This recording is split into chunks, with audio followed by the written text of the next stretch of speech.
Aujourd'hui, je suis venu vérifier la présence de faons ou non, vu que l'agriculteur nous a contactés et nous a dit qu'il y avait de la présence, 2 ou 3 mères. Le jour de la fauche, on vient vérifier qu'aucun faon ne passera dans la faucheuse, ce qui n'est pas le cas pour aujourd'hui, vu que pour moi, la mère n'a pas encore fait son jeûne.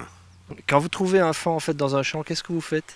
On décide avec l'agriculteur si on met une caisse dessus et le fermier contourne, ou alors on le met dans une caisse avec de l'herbe qu'on aura pris juste autour de lui, et on le manipulera avec des gants et de l'herbe et on le mettra au bois et il sera relâché juste après la fauche.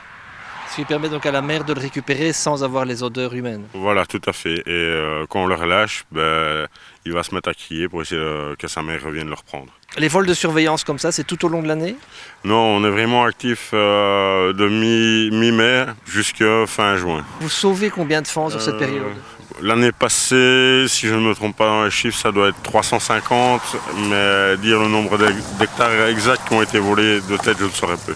350 faons sauvés? Oui, tout à fait. Qu'est-ce que vous pouvez donner comme conseil à des promeneurs qui trouveraient un faon dans un champ? De surtout pas le toucher. La mère doit être tout près et elle le surveille. Donc, quand la mère a son faon, elle ne part jamais bien loin pour justement le surveiller et qu'aucun prédateur ne vienne, y compris l'homme. Il y en a un dedans qui se balade et je vais changer de batterie. Pour moi, la mère est là, le faon est resté dans la tâche. Bastien, il y a une curieuse activité au-dessus de votre champ aujourd'hui, pourquoi? Ben voilà, je suis en train de faucher un mélange ici, assez dense et fort épais.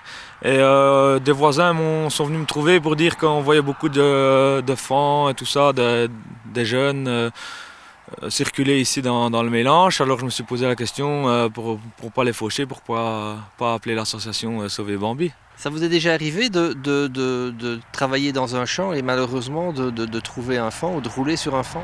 Oui, bien sûr, l'année dernière, je fauchais de l'herbe. Tout d'un coup, je suis tombé, j'en ai fauché 2. C'est pas agréable de tomber là-dessus. Et on s'est dit, il faut faire quelque chose. Donc on va appeler l'association et essayer de sauver ces petits jeunes-là qui n'ont rien demandé.